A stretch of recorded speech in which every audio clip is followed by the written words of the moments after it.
मैंने इसे एक दफा भी इस्तेमाल नहीं किया, चाहे तो चेक करवा लें। ये तुम वापस करके ना मुझ पर कोई एहसान नहीं चढ़ा रही। तुम्हें वैसे भी इसकी कोई जरूरत होनी नहीं चाहिए, क्योंकि इस घर में तुम्हारी सारी जरूरियात, सारी ख्वाहिशात तो पूरी हो रही थी। तो इसको रखने का कोई फायदा नहीं बनता। जरूरत मुझे मामू जान की,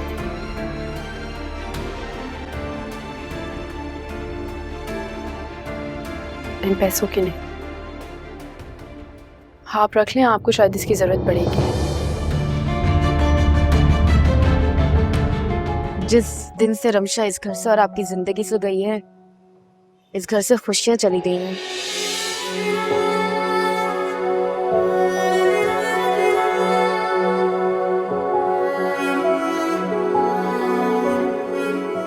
कभी कभी तो मुझे इस बात पर यकीन हो जाता है कि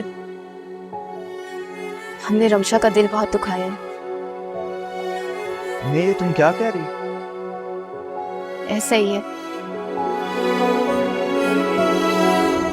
कितने जतन किए हमने उसे बुरा बनाने में। तुम्हें याद नहीं है इसको अगवा करवाने के लिए मेरे कितने पैसे लगे, कितना बड़ा रिस्क लिया है हमने।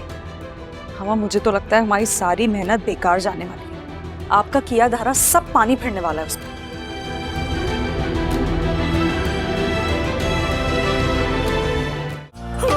धोखा मुझे यार से मिला।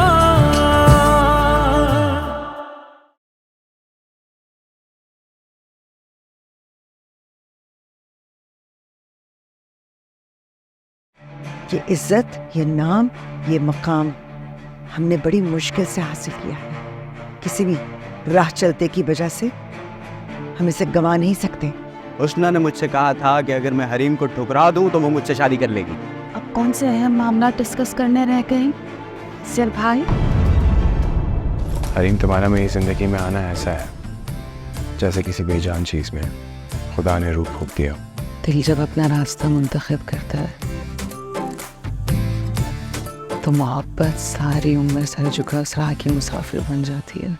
इस घर में तुम्हारे लिए कोई जगह नहीं है, और जब तुम इस घर से जाओगे तो दुनिया जो तुम्हारे साथ सलूक करेगी फिर तुम्हें अंदाजा होगा। कब आ जाओ। ठीक है डैडी, हम यहाँ से चले जाते हैं। आप समझिएगा, आपका फाइज नाम का कोई बेटा था ही नहीं। Let's go. I am sorry. मेरी बेटी से ये जो बराबरी करने की कोशिश कर रही हो ना, तो बहुत महंगा पड़े। तुम उसके पाँव में पहनी हुई जूती के बराबर भी नहीं। खुमार में तेरे जी रहे यूं के हमसा कोई जिया न होगा।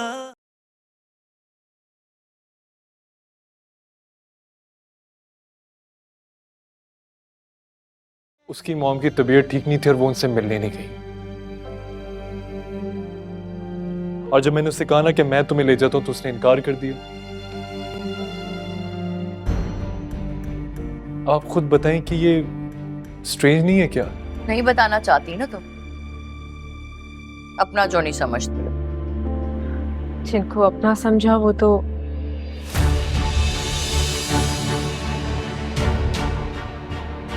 तुम्हें अंदाजा भी है तुम्हारी माँ को तुम्हारा कितना इंतजार है। आ रही हूं मैं।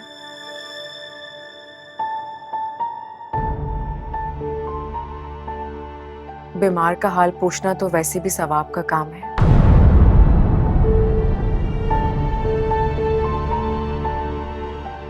आ जाऊंगी इसी रिश्ते से।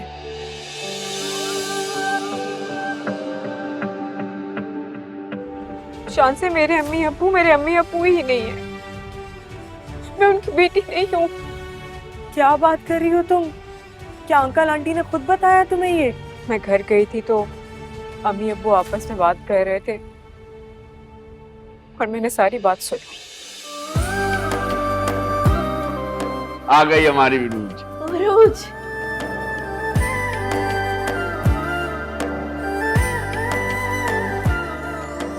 अरुण, क्या हुआ है बेटा? तेरे हवाले दिल कर दिया है, मेरी आशिकी को तूने जिद कर दिया है। आप इस इलाके का बादशाह है।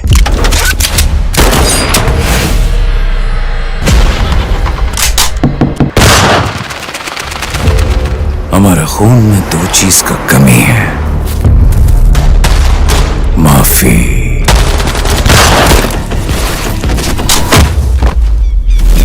और रहम।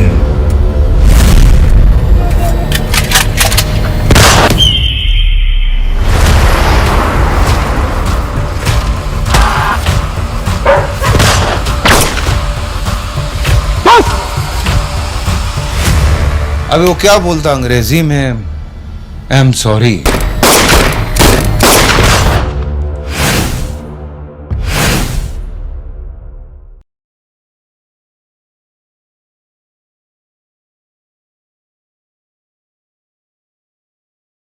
हमाद क्या सोच रहा होगा तुम्हारी फैमिली के बारे में? तुम्हें हमाद के सोचने की फिक्र और मेरा कोई ख्याल नहीं है, जिसे तुम बताए बगैर चले गई हो। एटलीस्ट तुम मुझे अपने साथ लेके जा सकती थी मन्नत।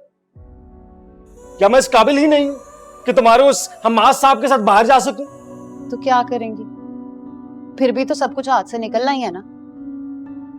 ये बात भूल जाएं कि आप ममता की कसम देके खड़े खड़े मन्नत को तलाक दिलवा देंगे। और ये जमाना पुराना हो गया। पप्पो जी आप ना मन्नत को मजबूर करो कि वो खुद घर छोड़ के चली जाए, लेकिन ध्यान से, मुराद को इस बात की कानो कान खबर नहीं होनी चाहिए। क्या हो? अम्मी की आंखों में आंसू क्यों?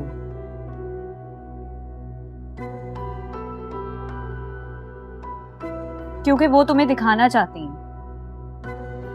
मैं भी अभी अपनी आंखों में आंसू लेकर आऊं तुम्हें दिखाने के लिए? माफी मांगो मेरी अम्मी और बाजी से अभी और इसी वक्त।